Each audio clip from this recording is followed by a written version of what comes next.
Bom dia, pessoal. Estamos ao vivo aqui no canal do YouTube, mais uma vez, com o professor Rafael Silva. Essa gravação também vai para o podcast, Conversas Virtuais sobre Psicanálise, disponível no Spotify. Essa conversa também vai para o canal do professor Rafael. Eu recomendo que vocês visitem, que é... Fala aí o endereço, Rafael. Rafael Silva Letras no YouTube, tudo junto. Basta colocar www.youtube.com/Rafael Silva Letras, vocês me encontram lá. Exatamente, recomendo muito o canal dele para que vocês tenham acesso aos estudos clássicos, assim, com hiperqualidade. Hoje a gente vai falar sobre o narcisismo, que é um termo muito, muito importante na psicanálise, marca, né, uma passagem, praticamente a passagem para uma segunda tópica, chamada segunda tópica do Freud, né? Tem esse texto sobre o narcisismo, e claro, o texto O Ego e o Id, um pouco mais adiante, mas nesse texto sobre o narcisismo de 1914, o Freud estabelece o eu como sendo um objeto da libido. Vou falar disso depois que o Rafael apresentar as origens desse termo, né? Do mito, na verdade, que vão dar origem ao termo narcisismo. Então, a gente precisa entender quem é o Narciso, né? De onde vem essa história, e, como sempre, o Rafael vai ajudar a gente a desvendar. Então, vamos seguir a mesma dinâmica das vezes anteriores, né? O Rafael vai começar lá pelos clássicos, né? Citando a biblioteca dos clássicos, e mostrando para a gente de onde que vem o Narciso, e depois eu mostro como que o Freud se apropria do mito, né? E, claro, também como que o narcisismo ele vai seguir adiante na história da psicanálise, mudanças importantes desse termo, principalmente com o André Green e com o Laplanche. Quero citar algumas coisas que a gente vai sentir de mudança, assim, a partir do Freud e depois dele, dentro da história da psicanálise. Então, vamos ouvir o Rafa primeiro, e a gente segue depois comentando a partir da psicanálise. Obrigado, Rafa, por mais essa parceria. Perfeito, obrigado, Fábio Belo. É sempre um prazer enorme estar aqui e ter essa interlocução com você, o seu público, pessoas que têm pensado com você aí sobre psicanálise e temas tão importantes para nós nos dias de hoje. Como eu disse da última vez que a gente se encontrou, eu vou abrir essa apresentação com uma citação a Nietzsche, que me parece muito interessante para ilustrar, de certa forma, o que a gente tem feito nessa nossa proposta de leitura dos antigos à luz de questões contemporâneas, porque o Nietzsche, enquanto filólogo, ele frequentemente estudou os antigos, mas sempre com um olhar muito voltado para o presente, tanto que, no final da carreira, ele basicamente abre mão da carreira filológica e se torna filósofo inteiramente, por assim dizer. E nessa citação vocês vão ver como tem um jogo de olhar, né, um jogo do espelho, que, a meu ver, pode dar o tom desse encontro. É um trecho tirado de Opiniões e Sentenças Diversas, que está lá no livro Humano, Demasiado Humano 2, é o aforismo de número 218. Ele diz assim, a tradução aqui do Paulo César de Souza: os gregos como intérpretes. Ao falarmos dos gregos, involuntariamente falamos de hoje e de ontem ao mesmo tempo. Sua história, por todos conhecida, é um reluzente espelho que sempre reflete o que não se acha nele próprio. Usamos a liberdade de falar deles para poder silenciar a respeito de outros, a fim de que eles mesmos falem algo no ouvido do leitor meditativo. Assim, os gregos facilitam ao homem moderno a comunicação de várias coisas dificilmente comunicáveis e que fazem refletir. Então, sob a égide dessa epígrafe, eu começo aqui falando que Narciso, como a gente tem proposto, é uma figura absolutamente central para a compreensão de vários aspectos da modernidade, de discursos epistemológicos da modernidade, e é interessante tentarmos nos voltar para a sua apresentação, por assim dizer, lá na Antiguidade, como uma figura da mitologia, e, como todas as outras vezes eu mencionei, há várias versões do mito de Narciso na Antiguidade. Eu não vou passar por todas elas aqui, mas o grosso é essa ideia, essa história de um personagem muito belo que nasce filho de uma divindade e, de alguma forma, tem o fado, né, tem o destino de não se apaixonar por ninguém, senão ele próprio. E aí, de certa forma, o encontro com a própria imagem estaria fadado a representar para ele a sua morte, porque um amor fulminante o tomaria, e é basicamente isso o grosso que aparece em várias versões da história, Pausânias, Conon, Filóstrato e outros autores da antiguidade que basicamente aludem a essas linhas gerais da história, então, de uma pessoa que é incapaz de se apaixonar pelos outros, dada a sua beleza extrema, e, nesse sentido, ficar fechado em si mesmo. Mas eu gostaria de, nessa exposição, explorar precisamente o mito tal como ele aparece em Ovídio, nas Metamorfoses de Ovídio.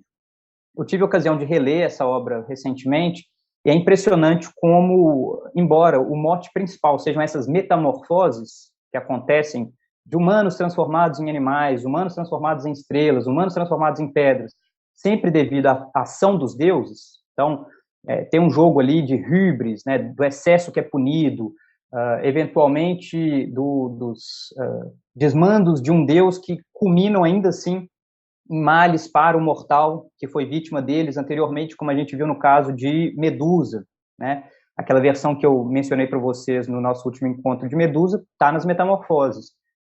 É fundamental entender como a noção de amor para os romanos guia essas transformações. E amor aqui não é entendido na forma cristã que esse termo ganhou ao longo dos séculos, mas é muito próximo, de fato, de um tesão, né, de um desejo profundo sexual, mas não apenas sexual, e que, por assim dizer, constitui uma força inelutável. Quando o amor toma um deus, um mortal, um animal, ele, de fato, não consegue resistir a isso, e Ovídio representa essa luta entre amor, enquanto um pathos, e o logos, sempre de forma muito pessimista, sugerindo que o logos é simplesmente um meio que a gente encontra para tentar justificar o pathos. Então, o logos não é uma força que consiga resistir ao pathos nas Metamorfoses de Ovídio, mas é simplesmente um discurso racional que tenta justificar a tomada do pathos. E aí, no livro 3 das Metamorfoses, quando o poeta está narrando os vários mitos da cidade de Tebas, entre eles, portanto, a chegada de Cadmo, o estabelecimento da cidade, toda a linhagem de Cadmo, dentre elas, né, Penteu, né, Dioniso, e vários outros, ele menciona Tiresias, o adivinho, que, como uma das suas primeiras tarefas, vai reconhecer o destino trágico de Narciso. E é fundamental para a gente entender a história de Narciso, me parece, o que é dito nessa passagem inicial. Porque Narciso é filho de Liríope, que é o nome de uma ribeira da Beócia, e que nessa história é estuprada por Cefiso, o nome de um rio dessa mesma região, e que, a partir desse ato de violência sexual, gera um filho, justamente Narciso. E essa informação sobre um ato de violência dessa natureza, que é muito comum nas Metamorfoses, né? Quem já leu esse poema sabe que cenas de estupro são muito frequentes, isso inclusive é um tema que tem sido estudado cada vez mais pelo pessoal que se dedica ao Ovídio, mas isso está na base do nascimento de Narciso e, portanto, na constituição das relações que ele e sua mãe vão estabelecer. O poeta é muito claro quando ele diz: apesar da violência sofrida por Liríope, eis ali um objeto que ela pode amar. Então, tem já uma noção de que, apesar do enorme dano que ela sofre com o estupro, Narciso vem para suprir uma espécie de falta, para entrar de alguma forma, se não como uma compensação, simplesmente como algo que pode, enfim, representar um objeto de amor para essa moça, para essa ninfa.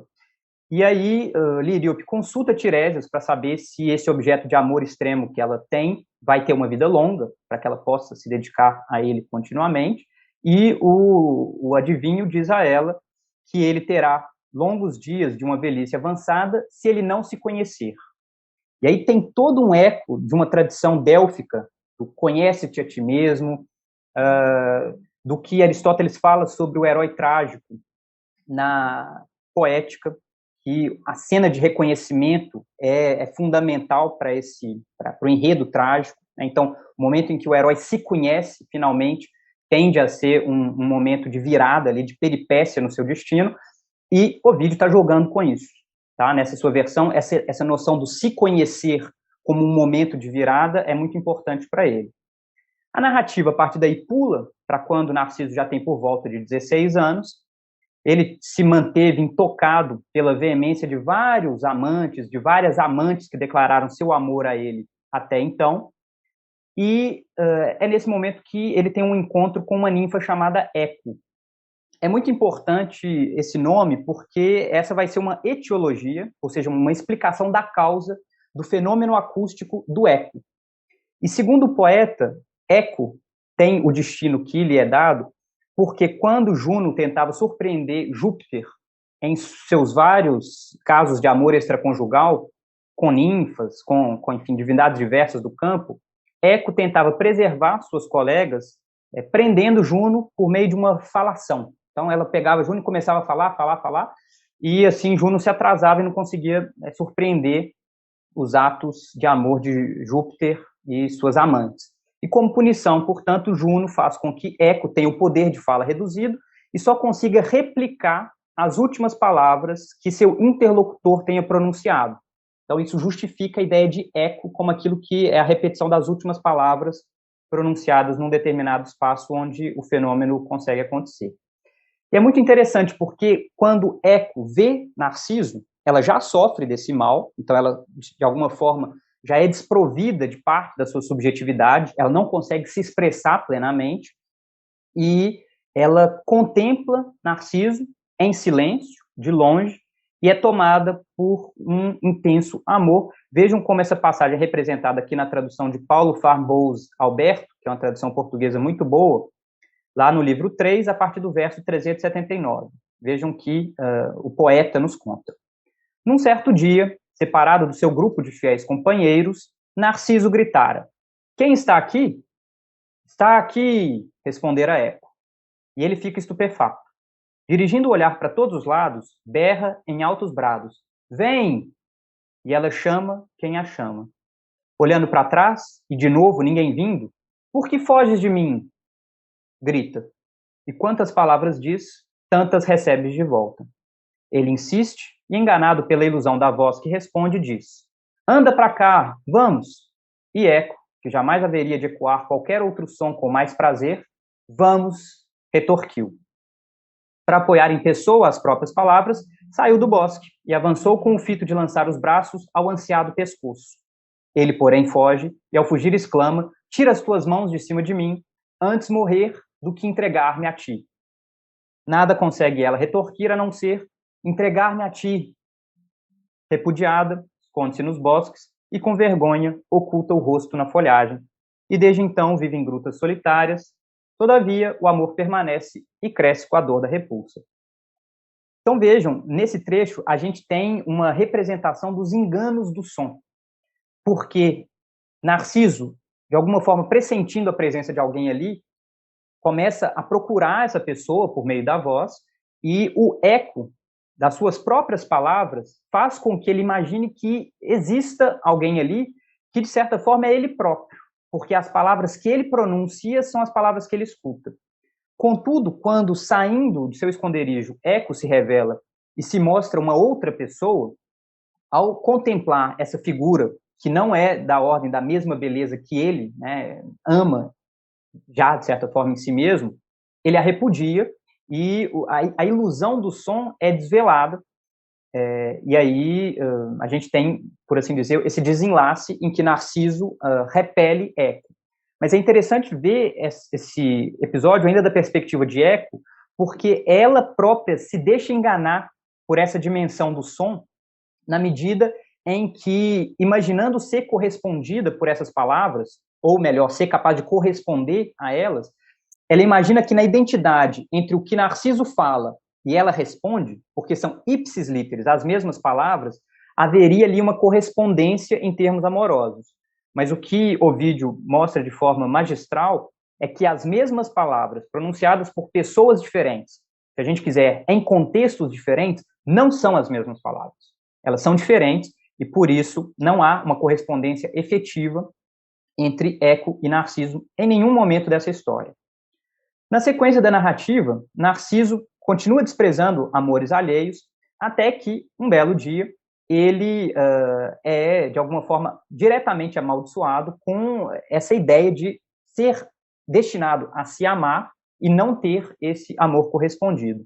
E é nesse momento que o poeta vai narrar uma cena muito interessante em que ele está sequioso, então ele está com muita sede depois de uma caçada, vai matar a fonte vai matar a sede numa fonte e finalmente contempla a própria imagem.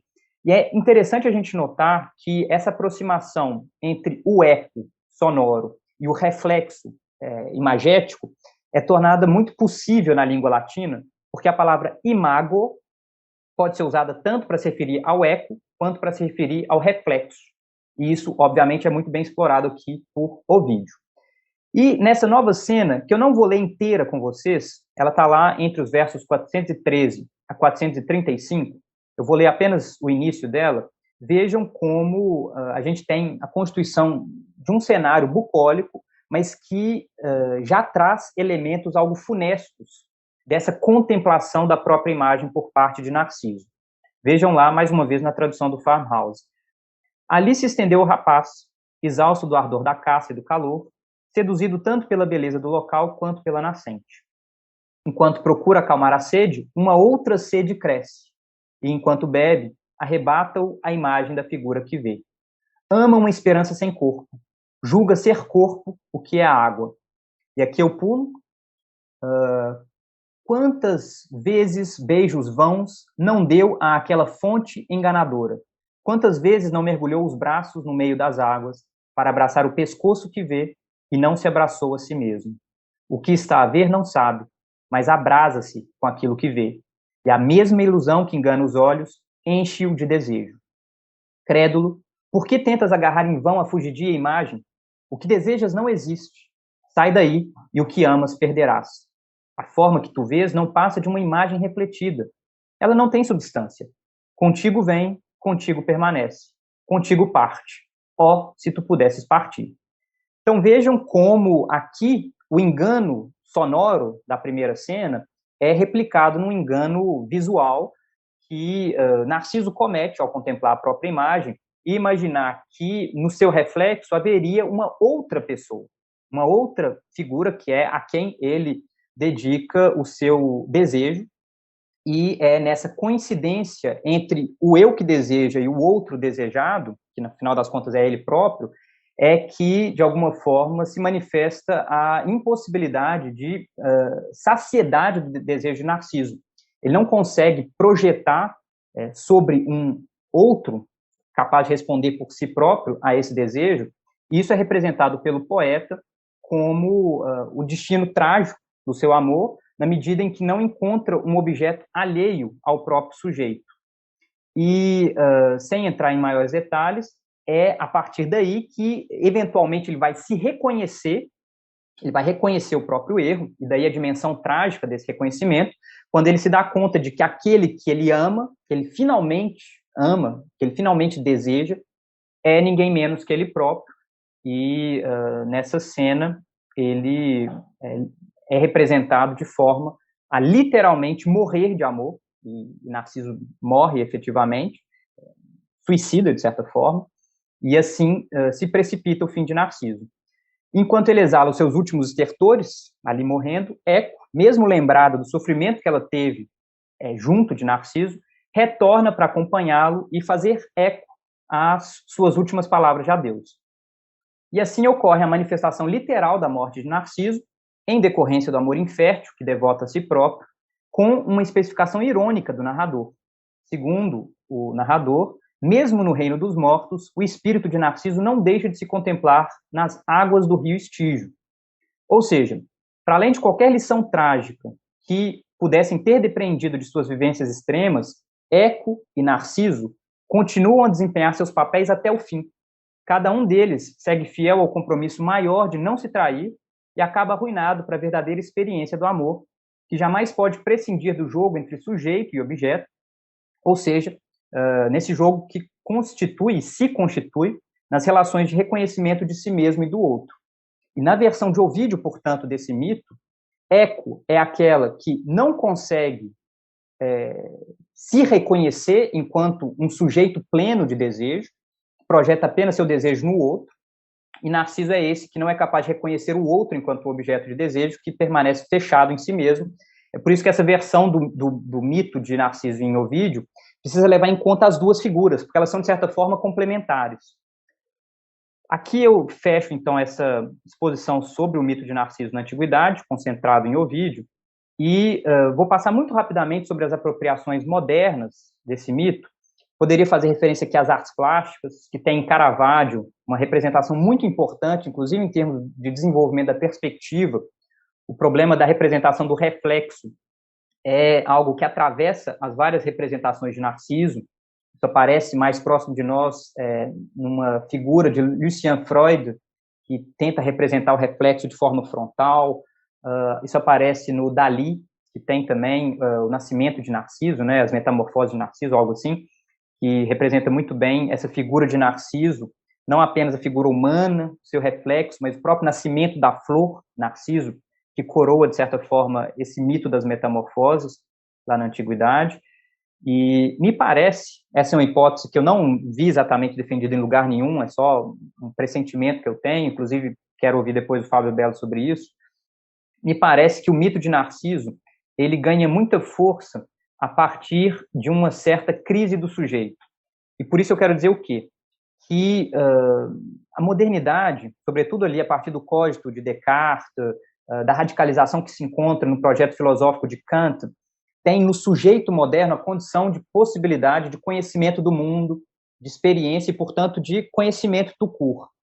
E os séculos XVIII, XIX, tem muita confiança, de modo geral, nesse sujeito cognoscente. Só que as experiências traumáticas do final do século XIX, início do XX, então ali Primeira Guerra Mundial, depois a Segunda, vão colocar enormes obstáculos para esse otimismo na crença do sujeito como uma pré-condição de conhecimento da realidade, mesmo da constituição de uma realidade social.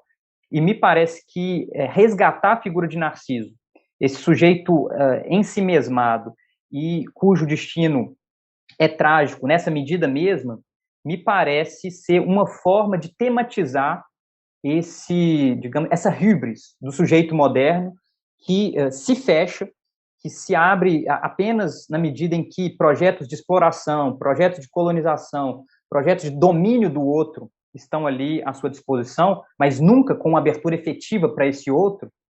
E me parece, portanto, que Narciso cumpre essa função de tematizar o destino trágico desse sujeito moderno. Tá? Então, a crise do sujeito moderno. Mas é uma ideia, eu não sei até que ponto isso se sustenta.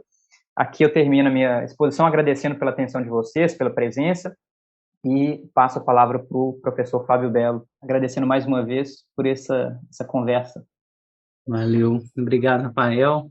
Muito, muito bom ouvir a narrativa mítica aqui, porque ajuda a gente, mais uma vez, né, a entender como que o Freud está se apropriando disso e, né, mesmo que não tenha sido Freud, né, a trazer o termo para a psicologia, então, de novo, lembrando, né, sempre que a gente está falando de uma derivação, para usar essa noção cara ou Laplanche, né, uma derivação de um conceito, de uma ideia, de um mito, né, do campo literário para o campo das ciências psicológicas, né?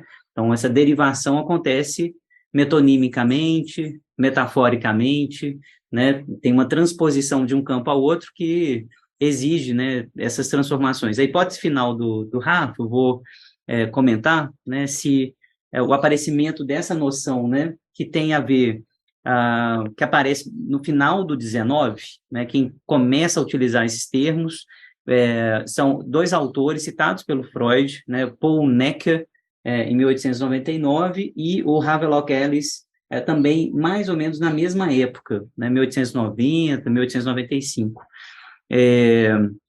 E o Freud, né, ele pega esses termos que estavam aparecendo ali nos manuais de psicopatologia, O narcisismo começa a aparecer no final do 19 para dizer de um apaixonamento excessivo por si mesmo, né? Então, o narcisismo articulado à perversão, primeiro uso do termo, né?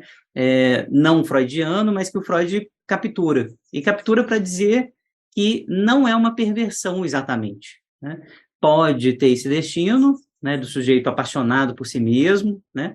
Mas o Freud, nesse texto de 14, né, 1914, ele vai dizer que o narcisismo, esse investimento libidinal no eu, né, o investimento libidinal nesse objeto que tem que ser constituído, ele tem destinos muito variados, muito múltiplos, né? Não só esse destino da perversão, então ele não nega esse destino, né? Eu posso me apaixonar por mim mesmo de tal maneira a morrer, né?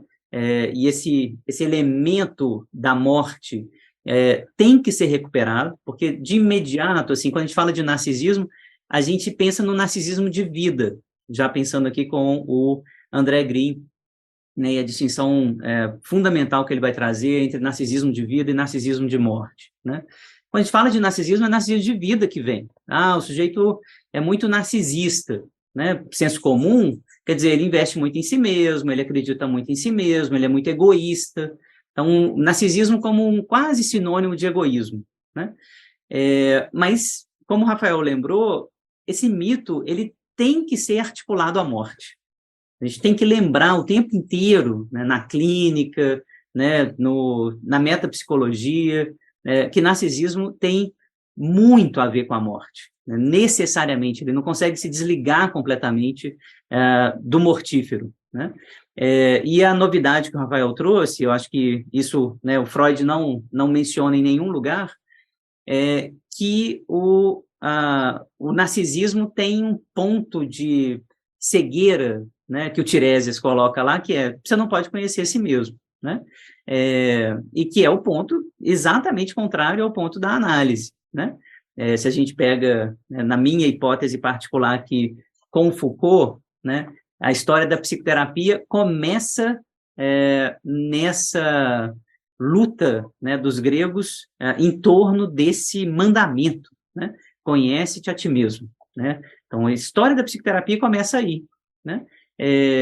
Então, o narcisismo, ele precisa efetivamente se conhecer. E isso implica, de fato, como o mito está dizendo, num certo risco de morte, né? Se conhecer necessariamente, né, vai levar o sujeito a morrer, né? A morrer enquanto uma identidade, enquanto crença numa imagem, crença na sua própria voz, crença nisso que é próprio, que ele acha que é próprio dele, né? É isso que está começando a aparecer. Então, ao mesmo tempo, Rafa, assim, eu iria concordando com você, mas complementando com um paradoxo. Ao mesmo tempo, o nascimento do sujeito moderno, burguês, sujeito singular, muito ligado a uma identidade singular, a gente está vendo isso no 19, e esse nascimento ele já é marcado pela crise, porque ele é necessariamente um projeto hiperaberto.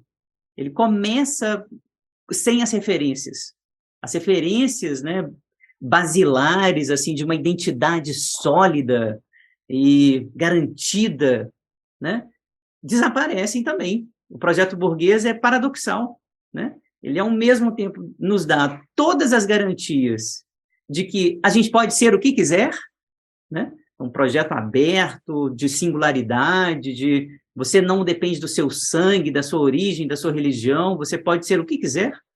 Mas, ao fazer isso, paradoxalmente, ele nos deixa em mar aberto. Esse projeto nos deixa em mar aberto. Então, bom, eu posso ser, inclusive, não ser. Eu posso, inclusive, ser alguma coisa que eu não reconheço, que eu posso cair nas malhas de uma alienação brutal. Então, aparece no mesmo período, né? Essa noção de narcisismo, fortíssimo, né? Noção, e aparece, mais ou menos no mesmo período, muito forte no pensamento marxista, a noção de alienação. Então, eu faria, né, se a gente pudesse brincar aqui, né, se uma etiologia, né, uma genealogia, na verdade, né, desses conceitos bem par e passo, sabe? a ênfase e o desejo da busca da identidade, né? E o reconhecimento crítico e muito angustiante, né, de que essas identidades são muito porosas, são muito enganosas, são muito fluidas, né? E estão sempre fazendo referência ao outro, né? Como Marx vai mostrar. Então, de início, isso, né? O Freud está ali em 1914, vou ficar bem concentrado nesse texto, né? Depois passo rapidinho para como que ele vai se desenvolvendo, né? O conceito vai se desenvolvendo. O uso do termo narcisismo, esse é um elemento importante para a gente lembrar, historicamente, tem a ver com uma discussão que o Freud estava tendo com o Jung sobre as psicoses. O Jung gostou muito de uma biografia escrita por um cara chamado Schreber. Era um juiz de direito da Alemanha e tal, e esse cara escreve umas memórias de um doente de nervos, é assim intitulada a memória dele, essa biografia, na qual ele relata um surto psicótico gravíssimo, né?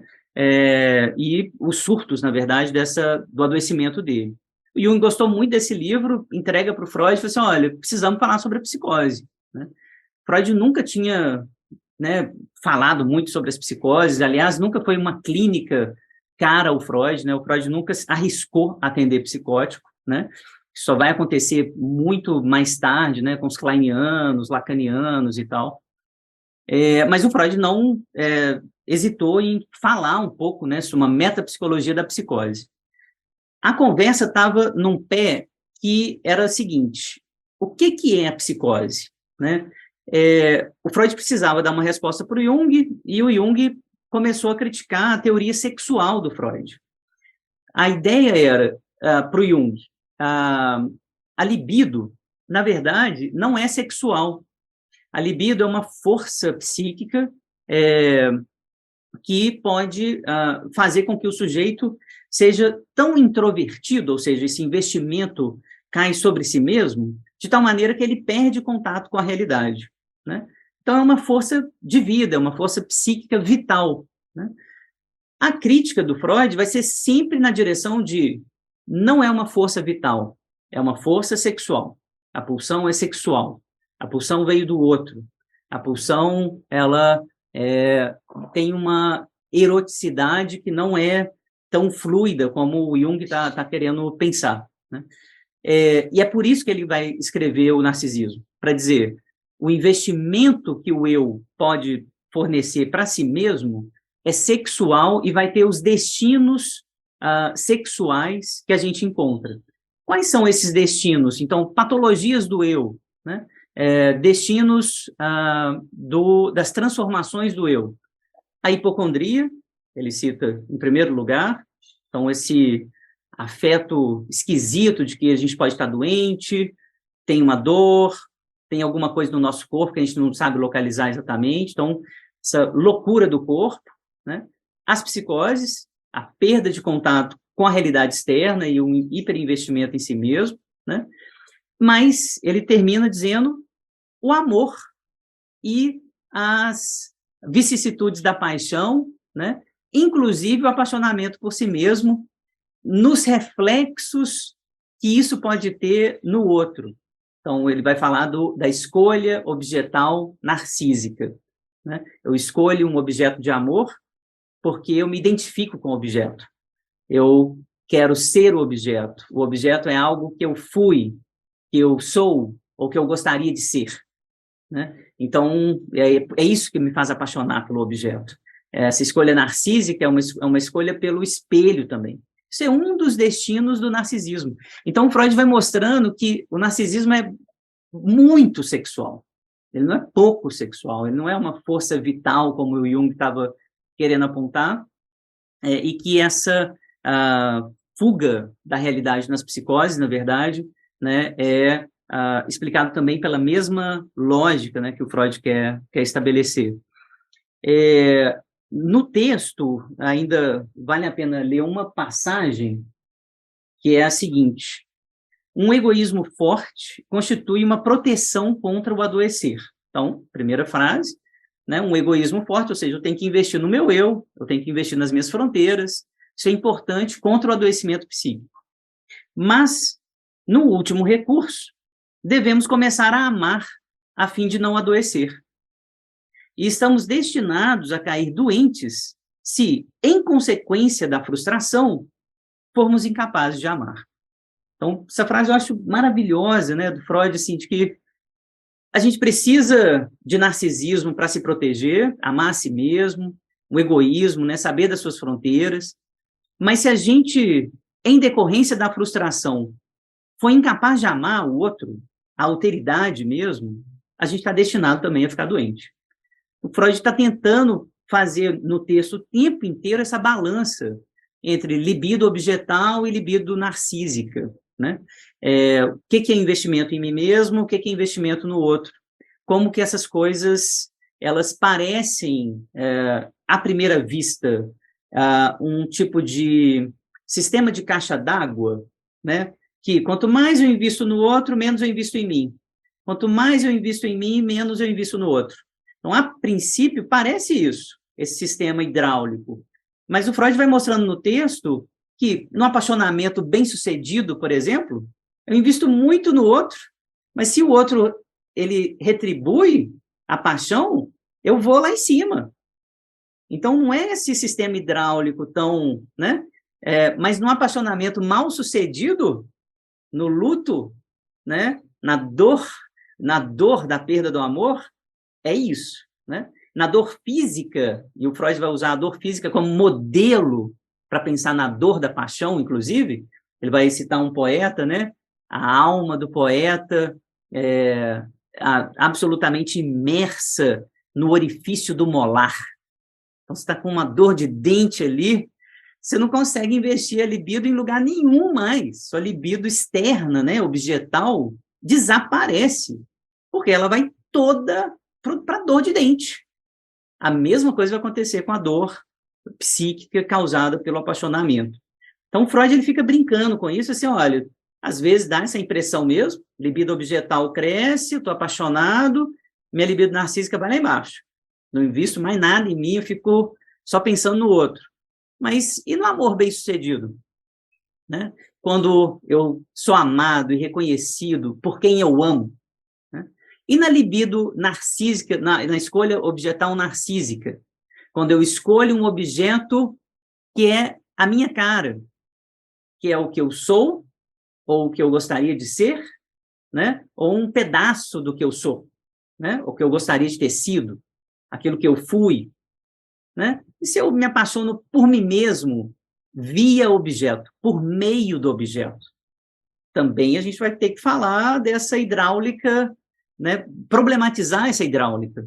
Então, é isso que o Freud faz nesse texto, ele problematiza essa hidráulica, ele, de alguma maneira, vai dizendo que é a mesma libido.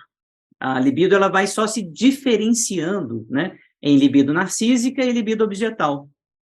O Freud, em 1914, então, ele está inventando algo que é próprio, né, da ideologia burguesa, vamos lembrar desse contexto histórico-político, né, que nós temos um eu a ser tomado como objeto. Esse é o paradoxo maravilhoso que o Freud está começando a descrever, né? O eu não é algo natural, inato, que está lá desde o princípio. Segunda passagem que eu vou ler, que eu acho que é a mais citada do texto e a mais importante. Ele diz o seguinte, no tocante à primeira questão, posso ressaltar que estamos destinados a supor que uma unidade comparável ao eu não pode existir no indivíduo desde o começo. Primeira vez na história que isso aqui é falado, gente. Assim, o eu não existe desde o início, né? O eu tem que ser desenvolvido. As pulsões autoeróticas, contudo, ali se encontram desde o início, coisa que o Laplanche vai criticar pesadamente, né? Mas, então, as pulsões estão ali desde o início, sendo, portanto, necessário que algo seja adicionado ao autoerotismo, uma nova ação psíquica. Essa é a expressão do Freud. Uma nova ação psíquica a fim de provocar o narcisismo. Então, a ideia do Freud é as pulsões parciais estão todas ali, oralidade, analidade, voyeurismo, exibicionismo, a pele, enfim, todas as pulsões parciais ali soltas, dispersas, não integradas, né? E uma nova ação psíquica vai acontecer. Grande discussão de mais de 100 anos sobre o que é a tal nova ação psíquica, né? É o olhar do outro? É o abraço da mãe?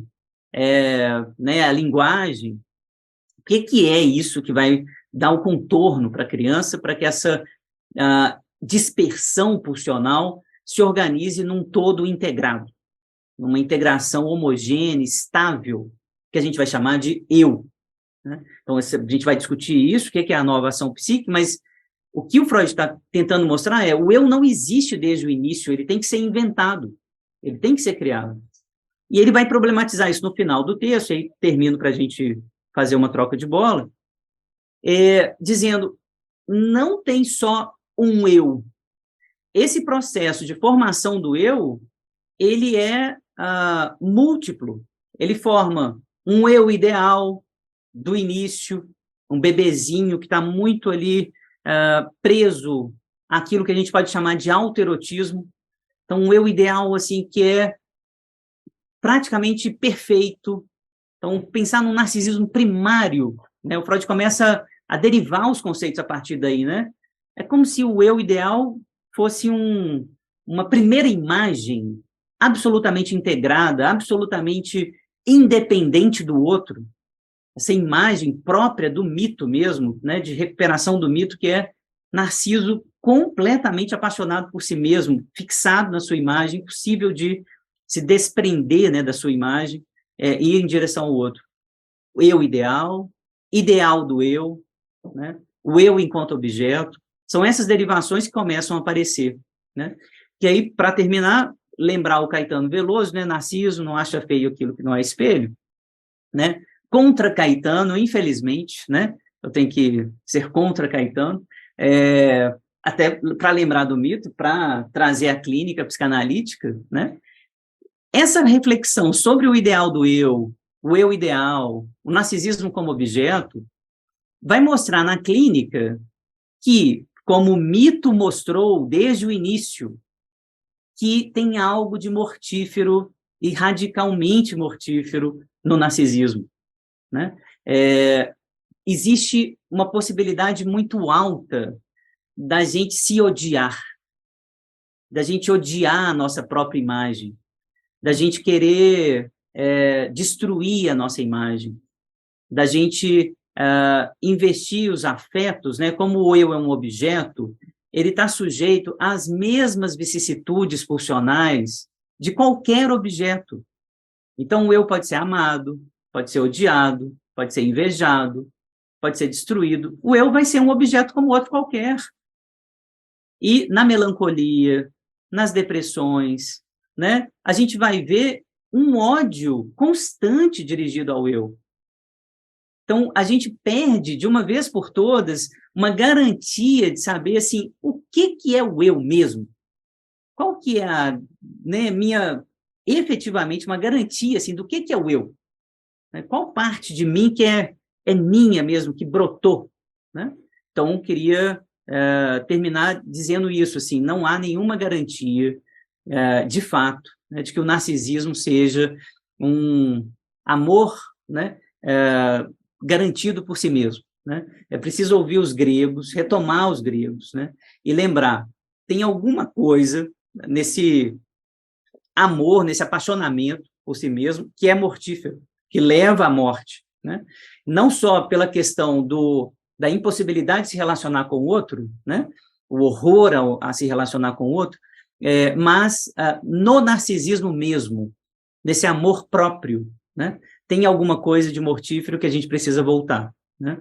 Então, queria falar um pouquinho disso, mas vamos fazer girar aqui a bola. Então, era isso. O César está pedindo para a gente fazer uma live sobre o apolíneo dionisíaco. Acho que a gente vai falar disso no Patos, na última, né? Um pouquinho?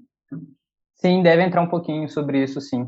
Uhum. Enfim, na minha apresentação eu pretendo falar sobre como a poesia tematiza o patos de forma, a meu ver, mais aberta e, nesse sentido, mais atenta à realidade do pathos, na, digamos, vivência humana, do que a filosofia, sobretudo platônica. Eu vou tentar contrapor isso, né? Então, uma tradição de platonismo dentro do pensamento que vai opor logos a pathos de forma muito estrita, e a poesia que vai se abrir a essas afecções possíveis de forma mais atenta, eu acho. Perfeito. Muito bom.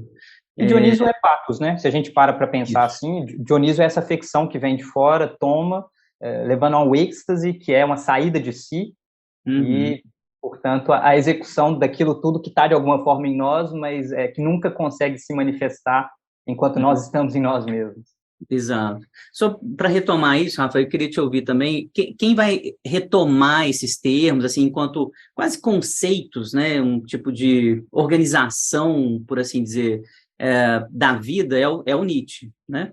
O apolíneo e o dionisíaco, né? Isso vai ser Sim, meio que organizado pelo Nietzsche, né? sim, exatamente. Queria te ouvir isso, e aí articular isso com o narcisismo, por exemplo, é ótimo, é fácil, né, nesse sentido de que existe um movimento apolíneo, então, a gente pensa em narcisismo, a gente pensa no apolíneo, que é aquilo que liga, aquilo que está organizado, aquilo que está estável, aquilo que é solar, né, que é aquilo que aparece, aquilo que está mais na ordem da consciência. E aquilo que contra o narcisismo luta, as pulsões parciais, né, a dispersão, o desejo sem identidade, seria o dionisíaco. É isso? Você, né, consegue agora, assim, de imediato, falar mais um pouquinho?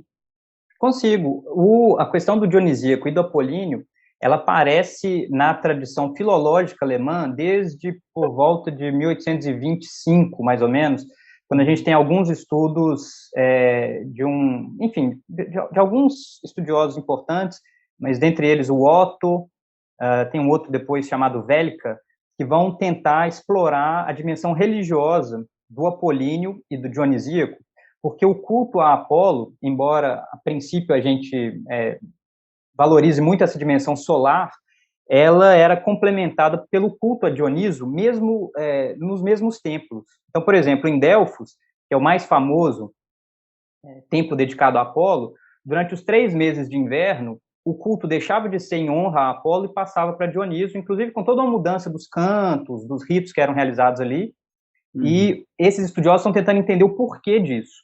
O Nietzsche vai se apropriar dessas discussões e, apoiado na filosofia do Schopenhauer, então, né, do mundo como representação e vontade de representação, de certa forma, né, de onde ele vai tirar depois vontade de poder, ele vai tentar ver o apolíneo e o dionisíaco como 2 grandes forças que movem o ser humano.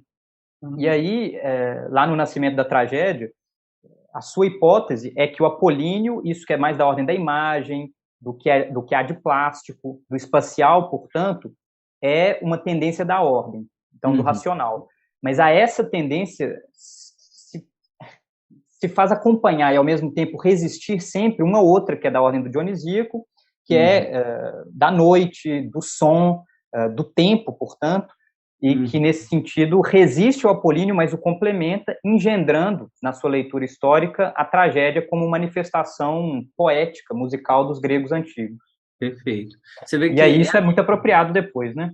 super, super, assim, me parece a mesma matriz, né, te ouvindo, né, é a mesma matriz de pensamento que vai formar a psicanálise, né, essa coisa conflitiva, beligerante, né, existe uma certa metafísica, né, no sentido de uma crença de que, no fundo, o ser se divide em dois tipos de funcionamento geral, né, são dois Perfeito. funcionamentos, não é isso? Né? Acho que essa matriz metafísica, por assim dizer, né, de uma metafísica da guerra, do conflito, trágica, uma metafísica trágica, ela é a mesma matriz de pensamento que vai fundar a psicanálise também. Né? A psicanálise, eu acho que ela está bebendo aí, né? É o Schopenhauer, é o Nietzsche, são os gregos. Né? Então, assim, quando a gente vai falar, né, acaba chegando nas últimas concepções, né, do Freud, pelo menos, o pensamento ali desse autor específico, né, quando ele vai falar não só dos conflitos internos do narcisismo, eu ideal, eu, super eu, né, ideal do eu, mas também, num segundo momento, mais radical ainda, pulsão de morte, pulsão de vida, né? Ele parece retomar os aspectos mais centrais, assim, dessa matriz de pensamento, né? Assim, tem uma força que organiza, que deixa as coisas integradas, estáveis, né? E uma outra força que desorganiza, que é caótica, que, né, tem a ver com as pulsões parciais, etc. Então, só para retomar isso, assim, o narcisismo me parece um elemento, acho, né, metapsicológico tão importante, porque vai tentar exatamente fazer uma composição dessas forças, né? De um lado, a pulsão sexual de morte, como o Laplanche vai apontar. Então, por que o Laplanche é contra esses instintos autoeróticos, né? Por que o Laplanche está dizendo que não estão lá desde o início, né? Pelo simples motivo que o Laplanche está insistindo que aquilo que vai ser o sexual vai ser depositado pelo adulto no bebê. É preciso uma relação anterior. Então, o narcisismo ele nunca é primário, né? A relação é anterior, a relação com o outro, a alteridade é anterior. O que o Freud consegue perceber, com razão, é que, no início, esses investimentos do adulto vai para a boquinha, vai para os genitais, a zona anal, nos cuidados, né, na limpeza do bebê, vai na pele, no abraço, no olhar, no carinho, né? Tudo isso fica espalhado, essas excitações ficam espalhadas no corpinho do bebê. Essas excitações espalhadas são as pulsões autoeróticas, excitações depositadas pelo adulto lá. Elas não estavam lá desde o início. Por isso elas ganham esse caráter dionisíaco, esse caráter, né, dispersivo. É contra esse esparagmos inicial, esse despedaçamento inicial, que o narcisismo vem fazer frente. O narcisismo vem fazer frente a um despedaçamento necessário, próprio de um corpo, de um bebê, que não tem uma unidade inata, não tem uma unidade, uma integração inata. Essa integração ela tem que ser feita muito, muito lentamente, né? Então, outros autores, como o Winnicott, por exemplo, né, eles vão trabalhar insistentemente nessa ideia de integração, não integração, desintegração. A ideia de narcisismo em Winnicott, por exemplo, está muito vinculada à ideia de integração dessas pulsões, integração psicossomática. Integração psicossomática, veja o que o Winnicott vai insistir na obra dele, assim, muitas e muitas vezes, a gente não nasce com essas coisas integradas, psicossomático, onde que cabe a alma da gente, onde que a gente reconheceu o nosso próprio corpo, né? O Winnicott vê com assombro, né? Ele é pediatra, né, de origem, vê com assombro a descoberta da mãozinha quando o bebezinho descobre a sua própria mão. É preciso retomar esse assombro, de que de repente você se dá conta de que você tem uma mão, um pezinho, um corpo, uma força. Essa descoberta do minha mão, né? Essas primeiras descobertas do eu enquanto corpo, né? Que são correlativos àquilo que ele vai chamar de not me possessions, umas possessões não eu, né? O reconhecimento de que o objeto existe fora de mim, de que eu não sou o objeto, né? Tudo isso é um processo tão lento e provavelmente tão inacabado. Onde que eu começo, onde que eu termino, o que que eu sou, o que que eu não sou, né? Junto disso, a conversa, né, sociológica que o Marx está propondo, que é, vocês não sabem o que que vocês são. A gente não sabe o que que é. Vocês precisam desconfiar do que vocês são. A noção de alienação começa a aparecer assim com tanta força, aí, porque ele vai dizer exatamente, em outros termos, né, o que o Freud está dizendo, olha, é o olhar do outro que te constitui. Se você não trabalhar isso, né, se você não tiver coragem de trabalhar isso, você fica alienado a esse olhar do outro, né? O que dá para discutir, aí queria te ouvir, Rafa, assim, eu vou trabalhar o olhar do outro para desconstruir essa imagem, né, que o outro tem de mim, meu nome, né, meu gênero, minha raça, isso que me foi endereçado quase como injunções, né, do que eu devo ser, do que eu devo pensar, do que eu devo sentir. Então, eu trabalho isso para desconstruir, né, para, de alguma maneira, desfazer isso e refazer, né? No mundo grego, eu fico com a impressão também, lendo principalmente Foucault, Hermenêutica do Sujeito, né, já existia esse trabalho também, não existia, assim, de uma certa desconstrução de si mesmo, né, cuidado de si, conhecimento de si, né, para chegar a um determinado lugar. Mas uma dúvida que eu tenho, aí queria te ouvir, é que, de maneira geral, o Foucault vai colocar uma longa genealogia, né, nesse cuidado de si, saber de si, mas, de maneira geral, pelo que eu entendi do curso dele, esse cuidado de si estava articulado à experiência religiosa grega, né? Eu precisava me conhecer melhor para conhecer a minha alma, para me aproximar do divino. Tinha isso, assim, isso era o central no pensamento grego, assim, existia um espaço para uma identidade não religiosa no pensamento grego. Você sente que, porque o projeto psicanalítico é uma identidade ateia, né, uma identidade não religiosa, tipo, você vai conhecer a si mesmo para conhecer o umbigo, para conhecer o obscuro, para reconhecer essa ideia de que você não tem fundo, na verdade. O grego não, o grego vai se reconhecer para reconhecer o divino, para conhecer a essência, algo que é a sua natureza que você deve reconhecer. Existe, é isso mesmo, essa leitura correta ou não? Eu vou te responder logo mais, mas eu só queria comentar antes o que você disse sobre o Winnicott, ou a partir do Winnicott, que me parece muito preciso e importante para essa nossa discussão. E, para mencionar isso, eu faço referência àquela frase famosa do Freud, né, de que os poetas intuem as verdades sobre o ser humano, que nós, psicólogos ou psicanalistas, vamos depois perseguir, sempre muito atrás dessas intuições, tentando fazer a coisa de forma mais científica. Isso é muito legal porque, de fato, se a gente para pensar no que é o pensamento analítico dos antigos e o comparar com representações poéticas ou artísticas de modo geral, há sempre um descompasso. E esse descompasso, no caso do trecho de Ovídio, ele é interessante porque muito pouca referência ou muito pouca atenção é dada a esse verso que eu mencionei para vocês, que é quando a ninfa Liríope dá à luz a Narciso, e o verso de Ovídio diz assim: Infantem nymphis iam tunc qui posset amare. Então, nasceu um infante que, enfim, a ninfa poderia amar.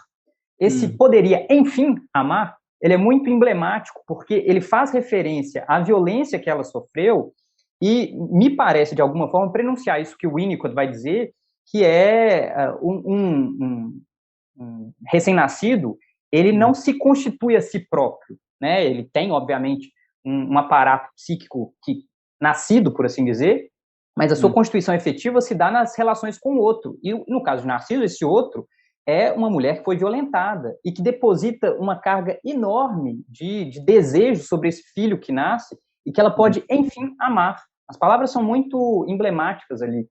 E aí, nesse sentido, me parece que, de certa forma, uma genealogia de Narciso pode ser buscada nesse ato de violência, sabe?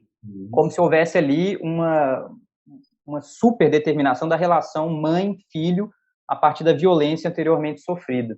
E isso nem sempre é reconhecido, assim, por quem se volta para esse mito, porque é um verso, mas me parece que é um verso bem significativo, sabe? Fundamental. Com relação à sua pergunta, eu diria que, sim, há uma tradição dentro do pensamento grego, uma tradição não hegemônica, eu diria, que se funda nessa injunção do oráculo de Delfos, conhece-te a ti mesmo, né, gnose salton, que estava, de fato, inscrita num dos pedestais lá do templo, em Delfos, e tem uma dimensão, portanto, religiosa fundamental, que vai ser muito explorada pela tragédia.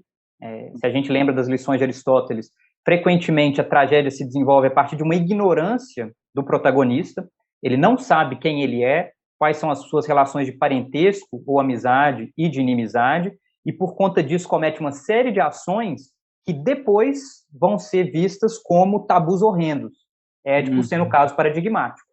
Sim. Ele mata um desconhecido na estrada, desposa uma rainha viúva, depois vai descobrir que esse desconhecido não apenas era rei de Tebas, então ele era um regicida, mas era seu próprio pai, ele é um parricida, e que a viúva, portanto, era sua mãe, ele é um incestuoso.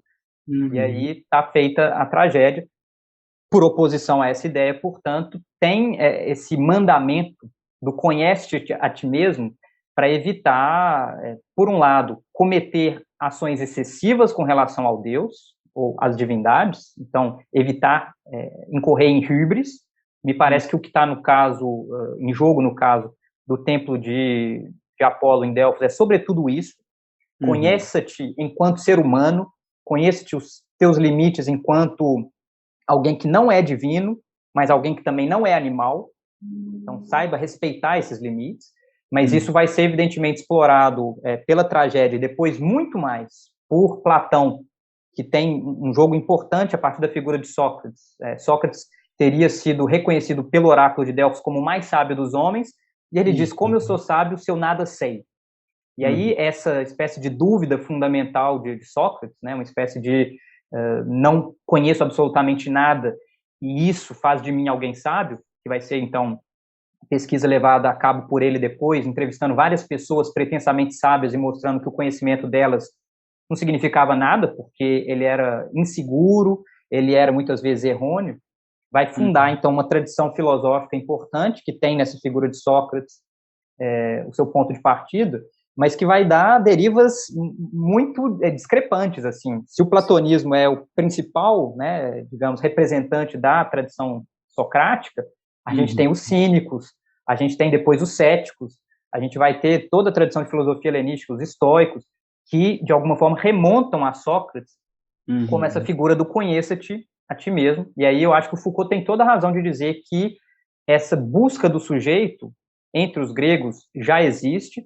Eu só faria, né, aqui a ressalva de que ela não é hegemônica em termos de sociedade, né, então poucas são as pessoas que se dão a esse tipo de investigação, né, que estão dispostas a se colocar em questão, e o destino de Sócrates, que é a morte, né, a condenação à morte pela democracia ateniense, não é meramente simbólico, ele é muito representativo do que isso significava para essa sociedade. Então, colocar a identidade em questão não é algo bem visto, não é algo incentivado. Sim. E, a mais, eu diria que sempre tem um fundo nessa busca, que é essa relação com o divino, essa relação com o animal. São, digamos, categorias para além das quais dificilmente um grego ultrapassou. Entendi. Muito bom, muito bom. Eu queria retomar também essa questão que você trouxe, que eu acho que, né, eu não conhecia e não sabia, que eu acho que é importante, a Liríope, né? Mais uma vez, né, Rafa, assim, a gente falou do estupro na Medusa, né? Tem uma tradição, né? Eu lembro que a gente fez com PDL sobre Íon, né? O Íon do Eurípides, que também é uma história de estupro, né? A Creusa é estuprada por Apolo, né? E gera um bebezinho, né? Que é o Íon, né? E que ela abandona numa gruta, né? E esse Íon vai ser salvo, né? Pelas sacerdotisas do templo de Apolo, enfim, até que ele reencontra, né? A mãe, e Creusa quer uma compensação, né? Pelo estupro e tal. Enfim, as histórias de estupro são muito recorrentes, né? No mundo grego e tal. Mas esse detalhe que você trouxe, né, de que ela poderia amar, né, agora, né, pela primeira vez, ou, né, finalmente, né, dá uma sensação assim, né, de que, nossa, agora finalmente eu posso amar alguém, né, traz um pouco o que o Freud vai também trazer já nesse texto de 1914, mais para o final do texto, que ele vai falar o seguinte, o narcisismo, ele só pode ser compreendido também numa dialética com o narcisismo dos pais. Eu não consigo entender o narcisismo da criança sem pensar o narcisismo dos pais revivido, reencontrado, recolocado em cena pela criança. A criança chega, o meu narcisismo, o narcisismo dos adultos, é reaberto. Então, meu filho vai ser o nadador que eu não fui, o intelectual que eu não fui, né, o príncipe que eu não fui, minha filha vai ser a princesa, vai ter tudo que eu não tive, Eu vou dar agora, né? E, obviamente, isso é o lado positivo do narcisismo, mas também o lado negativo, né? Todo o narcisismo dos pais negativo que também vai ser reaberto, né? Meu filho é o reaparecimento de mim enquanto parasita da minha mãe, né? Bosta do meu pai, né? Excremento, né, dos meus pais. Meu filho também vai aparecer nesse lugar. Então, assim, narcisismo de vida, narcisismo de morte, né? Então, retomar essa história da Leríope é super importante, né? Não só, mais uma vez, né, para lembrar que os gregos eram muito machistas, né? Que o estupro era algo, né, tão comum, né, quanto provavelmente é no Brasil hoje, né? Lembrando a última live, né? Um estupro a cada 8 minutos no Brasil hoje, né? Hoje, a gente está falando hoje, dados hoje, né? Que é normal, tem uma normalização absurda desse tipo de coisa, né? E que gera, e aí, só entre parênteses aqui, uma lembrança de um capítulo chocante, assim, de um livro que eu adoro, chamado Longe da Árvore, do Andrew Solomon, que ele relata, num dos capítulos, os filhos de estupro, né? Que é um problema clínico, assim, espinhosíssimo, né? Tipo, quais são os destinos e vicissitudes, né, das crianças que são filhos de estupro, né? Das mães, né, obviamente, dos pais, né? Como é que se dá a relação aí no triângulo, né, quando o triângulo é estabelecido pelo estupro, pela violência sexual contra as mulheres, né? Então, o Solomon vai explorar várias entrevistas e é genial o estilo de escrita dele, porque ele vai mostrar a pluralidade da clínica. Tem mãe que finalmente vai amar o bebê, que vai odiar o bebê, que vai doar o bebê, né? Não vai conseguir abortar, etc, etc. Enfim, os destinos múltiplos desse evento trágico, né? Mas eu acho que é importante retomar a Leríope só para lembrar disso, né? Assim, não tem narcisismo se não tiver investimento do outro, né? O texto que começa, inclusive, a genealogia da lógica, dessa lógica, eu sou aquilo que o olhar do outro me constitui, a lógica disso, eu sou o que o olhar do outro me constitui, está num texto do Freud sobre Leonardo da Vinci, né? Que pensa numa mãe, né? Está ali pensando numa mãe hiper amorosa, né? Hiper investida no Leonardo, né? Que, aliás, vai redundar na hipótese do Freud, muito frequente, que narcisismo e homossexualidade tem tudo a ver exatamente por conta dessa relação hiperamorosa. Qual que é a lógica do Freud? E aí queria ver se isso faz sentido também no mundo grego, né? Articular narcisismo e homossexualidade, se tem algum link para você. Mas a lógica do Freud é muito simples, né? A minha mãe é apaixonada por mim, né? Eu me identifico com a minha mãe. Eu quero ser amado, né? Tal como a minha mãe, né, está se estabelecendo. E quero um objeto de amor, né, como o dela, né? Então, eu amo alguém, né, como ela me amou. Então, estabeleço a mim mesmo como objeto, né, nessa relação especular, para não sair dessa relação especular, né?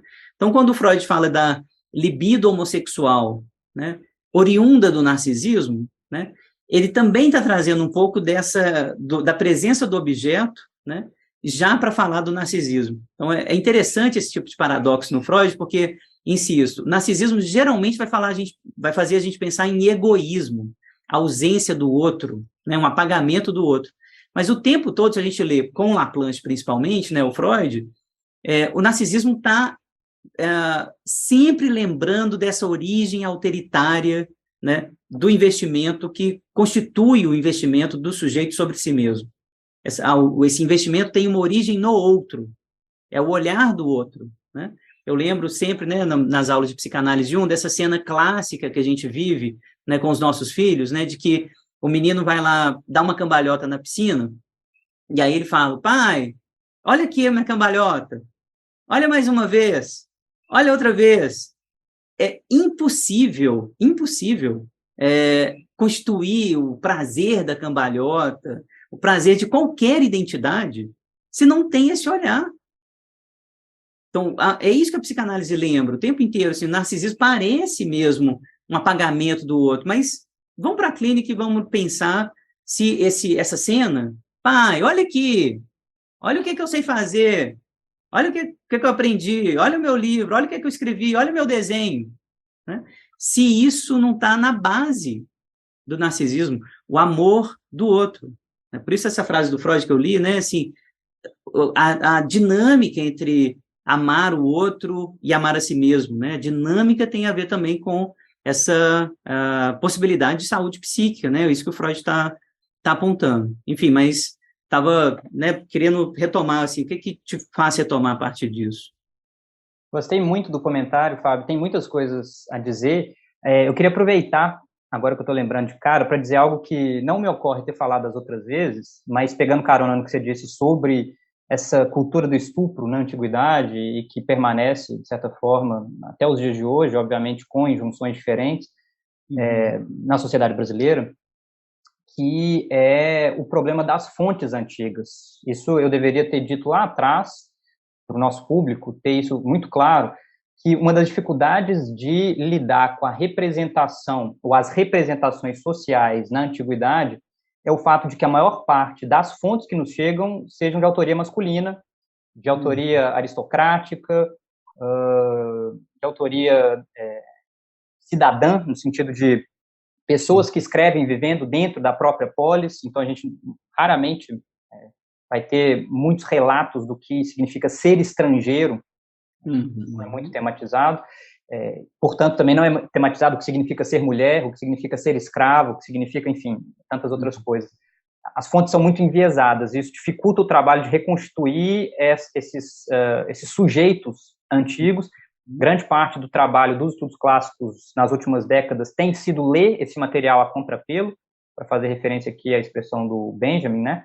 Para tentar resgatar essas existências que foram muito importantes, mas que frequentemente foram silenciadas, não só nas fontes do passado, mas também pelas leituras posteriores feitas desse material.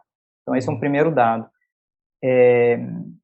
Na sequência, com relação a isso que você sugere, né, de tentar entender como, a partir do Freud, essa constituição de uma projeção narcísica que vem, né, de um amor excessivo da mãe, um amor excessivo dos pais, e como isso pode ter implicações sobre comportamentos sexuais da criança e depois desse que vai se tornar um adulto.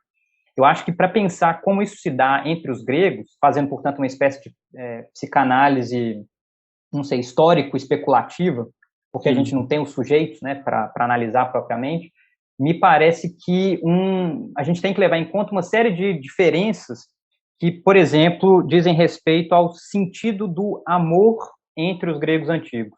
Aquilo que a gente já tratou anteriormente, que, pelo menos para boa parte das fontes que nos chegam, amor propriamente dito só pode existir entre iguais.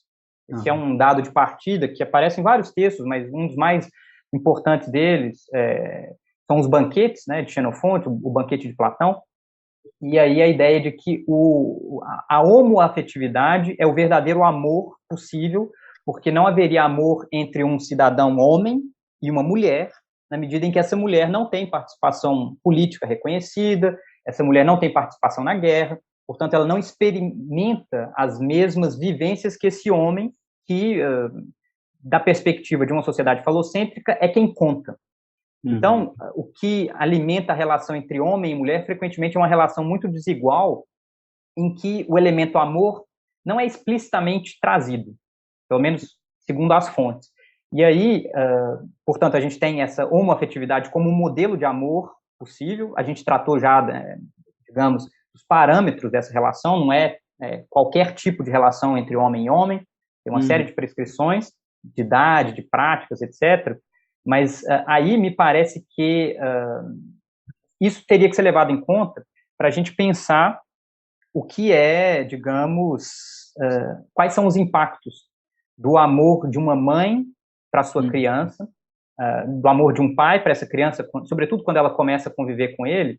E eu digo mais, tem um elemento que para nós é muito estranho nos textos gregos antigos, que é uma certa distância entre a mãe e a criança. Por que eu digo que é muito estranho? Porque a gente naturalizou essa ideia de instinto materno. E entre os gregos antigos, muitas passagens mostram mães que preferem a família de onde ela veio, isso é, seus irmãos, por parte de pai e mãe, aos seus próprios filhos e ao seu próprio marido. A meu ver, isso tem relação com o fato de que os gregos concebiam, em parte, a gente não pode dizer de todo, porque o problema das fontes é enorme, mas pelo menos em parte, que o filho é um produto do pai, não um produto da mãe. O caso mais claro disso está lá no final das Eumênides, né, que é uma trilogia do Ésquilo, em que Apolo, para defender o que Orestes fez, diz: Orestes é filho de Agamenon, não é filho de Clitemnestra. O útero de Clitemnestra, de alguma forma, hospedou o sêmen de Agamenon, mas ele é filho do pai, ele não é filho da mãe. E, curiosamente, Atena vai dar o seu voto, né, de Minerva a favor desse argumento, consolidando essa ideia de que o filho ou a filha é sempre filho do pai, não da mãe.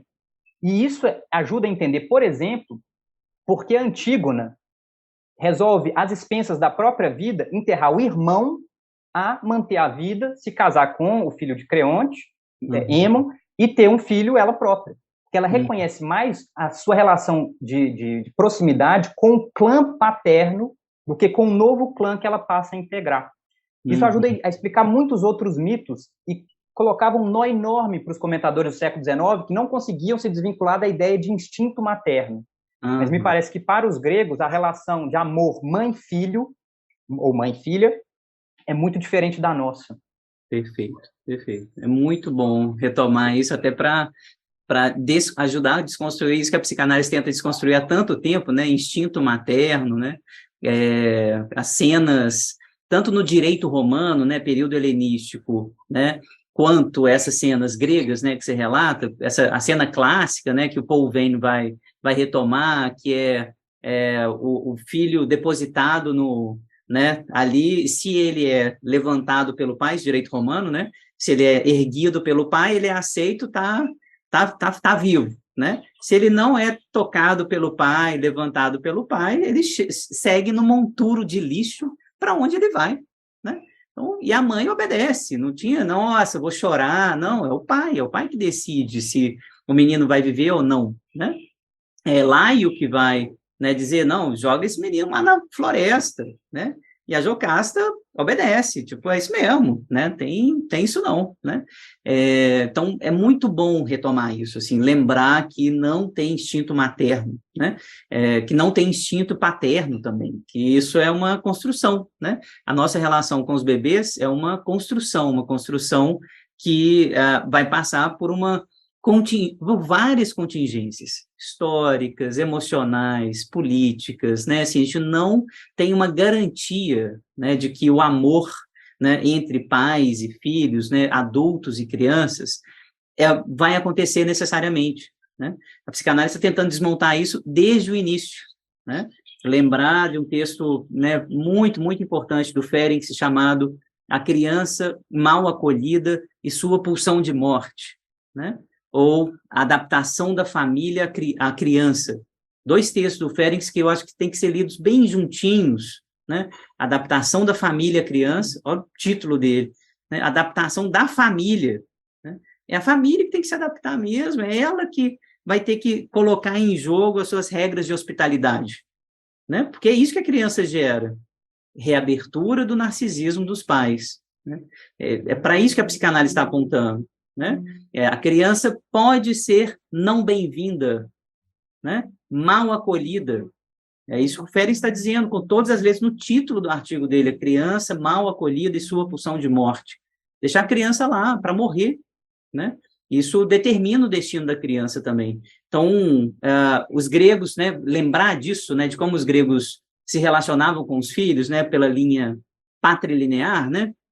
Essa tradição patrilinear, é muito importante para a gente desconstruir isso que eu acho que é um dos dispositivos do machismo contemporâneo, né, que é o instinto materno, né, a ideia de que a mulher naturalmente tem que cuidar dos seus bebês e deseja isso naturalmente e tal. Muito, muito bom a conversa, assim, eu acho que da minha parte. Sobre isso, Fábio, eu queria aproveitar e citar um outro mito que está nas Metamorfoses, como eu acabei de ler, ele está relativamente fresco, me parece, mais uma vez, apontar para isso, que é o mito em que Meleagro convoca uma caçada do javali da Calidônia, participam vários heróis, e dentre eles Atalanta, uma caçadora pela qual ele próprio se apaixona. Essa Atalanta é a primeira a conseguir ferir o javali com uma flechada, morrem vários heróis, mas quem mata o javali é o tal do Meleagro. E na hora de dispor os prêmios da caçada, ele oferece a maior parte para Atalanta. O poeta diz, ele está apaixonado por ela, reconhece a sua grandeza por isso também. E aí os seus tios, os tios de Meleagro, ficam invocadíssimos com o fato de uma mulher ser reconhecida, a desrespeitam e tomam dela o prêmio. Meleagro mata os dois tios. São dois tios maternos. Então ele mata os dois, eles voltam com a caçada para casa, e nisso Alteia, a mãe de Meleagro, fica sabendo, por um lado, do sucesso do filho, por outro, da morte dos irmãos. E tem um mito no fundo dessa história, que é, quando Meleagro nasceu, as moiras determinaram que a sua vida ia durar tanto quanto o tição que estava lá na lareira. A princípio, a mãe tinha retirado o tição, guardado dentro de uma caixinha bem protegida, e nesse momento ela fica com a dúvida: o que eu vou fazer? Eu vou deixar o meu filho impune por ter matado os tios, e ele vai seguir a vida, ou eu vou puni-lo matando meu próprio filho? Puni-lo por esse crime, né, cometido contra os do meu sangue. E aí Ovídio escreve isso longamente, as hesitações da mãe, as hesitações da irmã, mas é muito emblemático que no final o que vença seja o impulso de matar o filho, para punir os irmãos. Então a fidelidade dela fica mais do lado da família de onde ela nasceu, do que da nova família que ela constitui quando ela se casa. Isso sempre, sabe, deixa os comentadores intrigados, porque para a nossa moralidade, há muito mais uma ideia de fidelidade à família que nós constituímos, né, o nosso núcleo familiar é o nosso marido, a nossa mulher, os nossos filhos, do que propriamente aos irmãos, né, aos tios, por assim dizer. Então, mais uma vez, eu acho que esse é um mito que aponta para isso que nós comentamos aqui, que um instinto materno não é um dado de partida, não é algo natural. Entre os gregos, isso muito raramente aparece, tá? Essa ideia assim, de um sacrifício da mãe em nome dos filhos.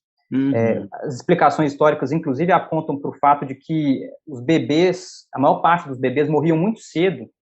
A mortalidade infantil era muito alta na Grécia, e isso levava, em termos sociológicos, a um distanciamento mesmo dos pais. Os pais não se apegam aos filhos até uma certa idade, porque a chance de ele morrer é enorme. É enorme, sim.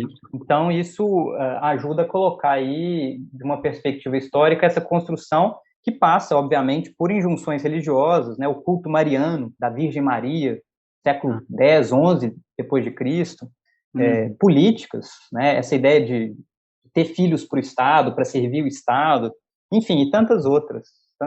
E a Atalanta? Ah, não, a mãe do Meleagro acaba colocando o tição no fogo?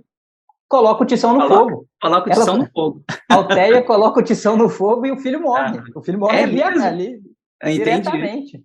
Caraca, muito bom. Ótima história. Tá vendo? Acho que a recuperação dessas histórias é maravilhosa. Uma das coisas que a professora Cassandra Pereira França, colega do departamento aqui na UFMG, ela tem um projeto de pesquisa maravilhoso e trágico ao mesmo tempo, que ela estuda abuso sexual infantil, né? E dentro dessa clínica terrível, né, assim, uma clínica que eu tenho dificuldade de ouvir, né, os casos e tal, existe uma parte muito considerável, que não é pequena, da mãe perversa, da mãe que participa do abuso, que abusa ela mesma, né? Essa mãe praticamente não aparece, Rafa, assim, no geral, né? Assim, ela aparece no filme quase como um estereótipo da louca, né? De uma mãe louca, da mulher louca, né? Mas na clínica, né? O que a gente percebe, assim, da perversão das mães, né? Da maldade, da agressividade, dos vários tipos de abuso, passando pelo abuso genitalizado até o abuso psicológico, né? Tem tudo... a gente começa a perceber, assim, que esse amor materno, né, tão, né, insensado e, de alguma maneira, idealizado, né, ele não resiste à análise crítica da clínica, né? Vai desde os microabusos, né, principalmente das mães para as filhas, isso é muito frequente, muito mais frequente do que das mães para os filhos, né? Até os abusos efetivos, né? Parcerias com padrastos, pais, avós, né? Que autorizam o abuso sexual das filhas, por exemplo, ou dos filhos, né? Então, uma clínica que retoma essas cenas aí dessas alteias, né? Por várias razões, mas é super interessante a leitura que você está trazendo, assim, para lembrar, né, da força patrilinear, né, e de como que é perigoso, né, assim, a gente retomar os textos, né, gregos, voltando para Antígona, e para a retomada que o Lacan faz desse texto, por exemplo, né, onde isso não é citado em nenhum momento, né, que a escolha de Antígona, na verdade, é uma defesa, né, da patrilinearidade, por exemplo, poder paterno. Perfeito. Né? Perfeito. Aqui a gente pode lembrar mesmo do mito de Medeia, né? Quando ela mata os filhos com Jasão, tudo bem, ela hesita muito quanto a isso, mas no final das contas, aquilo, dada a sua ruptura anterior com o clã paterno, é uma aporia enorme que ela se coloca, porque ela já não tem esses laços paternos. Ela vai romper os laços do novo clã, ela vai ficar por conta dela mesma. E o mito enfatiza isso, é Medeia por si mesma. Inclusive, tem um verso de Sêneca muito legal, em que ela fala, finalmente torno-me Medeia, no sentido de finalmente sou um sujeito pleno, sou sozinha, assim, sou sem vínculo com pai, sem vínculo com marido, sou por mim mesma. Perfeito. Então, é isso. Por que Medeia dá conta de matar os filhos, né? Bem, me parece que tem questões ali de poder que ultrapassam qualquer ideia de instinto materno. Isso, exatamente. E o perigo está em retomar a Medeia para exemplificar a mãe louca, entende? Exato, como acontece muito, né? Isso. Assim, então, pensar sempre em duas direções, né? No que significa o nascimento do bebê, a chegada do bebê para qualquer pessoa, mulheres e homens, o que significa reabertura do narcisismo nesses termos, né? Então, é claro que isso nos enlouquece, nos recoloca em jogo com nós mesmos, né? Esse é o ponto, mas não esquecer nunca, né? Assim, de que quando a gente pega Medeia, Antígona, né, Creusa, né, que são essas, né, que abandonam seus filhos, matam seus filhos, né, que elas não são exemplares, né, de mulheres loucas, né, elas estão claramente jogando um jogo racional, fazendo uma escolha bem racional, né, de manutenção de uma linha de poder, né, tipo, essa linha de poder tem que ser respeitada. É trágico quando isso não é respeitado. Jasão não está respeitando isso, né? Ele não está entendendo o crime que eu cometi, né? De abandonar a linha paterna, né? Eu que sou neta de Hélios, né? Neta do Sol, entendeu? Tipo, ele não está entendendo o crime que ele está cometendo. Ele tem que entender, né? Que quem manda é essa linha patrilinear, né? Então, assim, ela não está louca, ela está defendendo uma estrutura social específica, né? Então, muito cuidado, né, quando a gente analisa esses casos, né, da mãe enlouquecida, até para pensar na clínica hoje, né, da mãe enlouquecida que mata seu bebê, que abandona seu bebê, né? O que é isso, né? O que isso significa? É a loucura da mãe? Ou a gente pode escutar também essa cena clínica como cena social, né? Da mãe que está, nesse caso, né, Rafa, assim, agora atual, da mãe que está sozinha com o bebê, onde essa linha patrilinear não tem mais função de cuidado, né? O pai não está lá, né? Geralmente o pai não está lá, para cuidar, o pai abandonou, o pai agrediu, o pai é alcoólatra, né? É a mãe que está louca? Ou é a cultura que está louca e a mãe está desesperada, né? Dizendo, oh, não dou conta, não estava tolerando, eu não tive o acolhimento necessário, né, para poder cuidar de um bebê. Isso não é automático. É isso que essa mãe está dizendo, na minha opinião. Cuidar de um bebê não é automático. Não tem instinto não, gente. preciso de ajuda, eu preciso de rede de afeto, de rede institucional, da cidade, da polis, para cuidar de um bebê. O bebê é da polis, né? Não é só meu, não é do meu instinto, né? Então, essa mãe que enlouquece, né, que não dá conta do bebê, eu acho que tem algo disso, assim, desse desespero, né?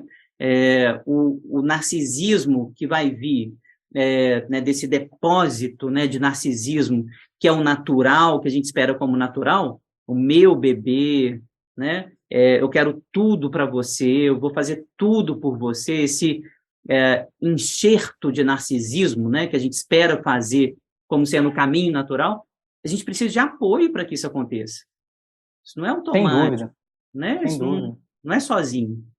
Eu considero fundamental isso que você diz, porque essa ideia de uma análise que se faz do sujeito fechado em si mesmo, ela me parece, enfim, falaciosa, simplesmente, porque um sujeito ele se constitui em sociedade, com as relações que o constituem e a partir das quais ele passa a se constituir, né? Porque ele também está sempre em fluxo.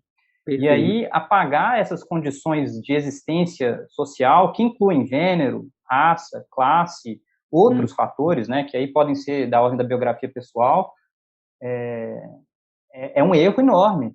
Isso, a meu ver, impede que uma análise seja feita de modo a que o sujeito se reconheça no final do processo. Perfeito. Eu acho que é isso. Então, você tem toda a razão. A meu ver, tentar abordar mesmo os maiores tabus, abrindo mão dos preconceitos tradicionais da sociedade com relação a eles, é fundamental para que o sujeito ali na análise, o sujeito com o qual a gente está em contato, possa se compreender simplesmente, né, sem uma ideia de melhora, de cura, do que quer que seja, mas a compreensão dos seus atos. Perfeito. Se compreender enquanto sujeito que está ali na sociedade, que tem suas relações, tem suas responsabilidades, deveres, direitos. Então, eu assino embaixo totalmente disso que você propõe. Muito bom. Eu recomendo a leitura do último parágrafo da segunda parte do texto sobre o narcisismo do Freud, né? Então, o último parágrafo dessa segunda parte é esse parágrafo genial, né, que o Freud vai dizer que o narcisismo dos filhos se articula com o narcisismo dos pais, né? É ali que está, né, totalmente a engrenagem está montada, né? Assim, não tem narcisismo que brota, né? Tem que ter uma rede social para estabelecer o narcisismo enquanto cuidado, enquanto carinho, né? Só o inicinho desse parágrafo para a gente terminar, Rafa, o narcisismo primário das crianças, por nós pressuposto, e que forma um dos postulados da nossa teoria da libido, é menos fácil de apreender pela observação direta do que de confirmar por alguma outra inferência. Se prestarmos atenção à atitude dos pais afetuosos para com os filhos, temos de reconhecer que ela é uma reviviscência e reprodução do seu próprio narcisismo, que há muito abandonado. Então, Freud está insistindo, né? Tipo, o narcisismo vai ser retomado a partir dos pais, vai ser retomado a partir do nascimento do bebê, né? E é nesse parágrafo que o Freud vai dizer da sua majestade o bebê, né? Sua majestade o bebê só vai poder aparecer se esse narcisismo estiver ok, estiver protegido também, estiver numa rede, né? Que esse narcisismo possa acontecer. Então, é nesse sentido que eu quero terminar aqui minha participação, né? Lembrar que não tem nada automático, nem o amor dos pais, nem o narcisismo, né? De que isso depende das contingências históricas, emocionais, políticas, né? Sob as quais o sujeito está. Né? O narcisismo não é automático, né? O que o Freud está descrevendo é as vicissitudes do narcisismo. Ele pode virar psicose, ele pode virar hipocondria, ele pode virar egoísmo, pode virar amor próprio, pode virar um tipo de amor objetal, né? Pode virar uma confraria homoafetiva. Vamos discutir textos gostosos que nós gostamos, as nossas interseções, né? Então, lembrar disso, né? Assim, o narcisismo tem vicissitudes e destinos, né? Os mais variados possíveis, mas são sempre contingenciais, não tem nada de natural. pode ser reconstruído, desconstruído, desfeito, né? E eu acho que essas engrenagens, né, do narcisismo, por assim dizer, a gente consegue ler, né, se a gente faz essa leitura extemporânea, né, extemporânea dos gregos, né, a gente consegue ver isso claramente, né, como que os gregos estavam tentando pensar alguma coisa ali, né, no mito de Narciso, mas, pô, por que ao falar de amor próprio, um mito sobre o amor próprio, eu invento um mito do cara que se mata? Entendeu? Tipo assim, pô, você tem que prestar atenção nisso. O que os gregos sacaram ali? Sacaram um negócio muito poderoso e, de repente, você traz essa história da Liríope, né? Pô, será que não tem a ver com essas origens também? Sabe? Será que a gente não consegue articular, né, uma origem tão traumática, né, do estupro de novo, da violência de novo, né? Será que, ao falar de amor próprio, enquanto iminente morte, iminente suicídio, né, os gregos estão, né, inventando, de fato, né, uma maneira de pensar em si mesmo, né, pensar no amor, de fato, né, que a gente vai ter que se debater, né, até hoje com a psicanálise, entendeu? Então, gostei muito. Perfeito, Fábio. Obrigado. Excelente seu comentário final. Isso que você propõe de uma leitura extemporânea dos gregos, inclusive, me remete, só para concluir, ao Nietzsche, com que eu abri com aquela epígrafe.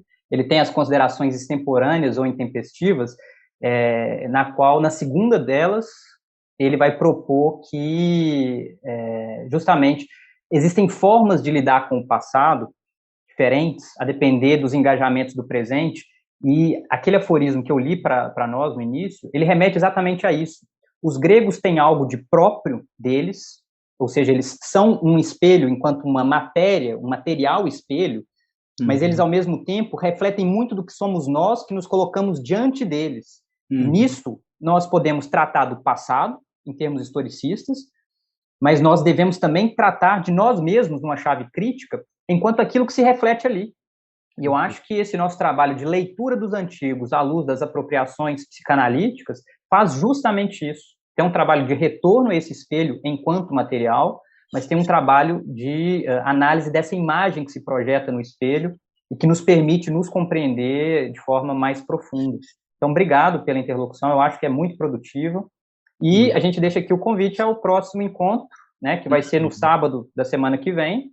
Essa próxima semana já começam as aulas do UFMG, e aí a agenda fica bastante comprometida.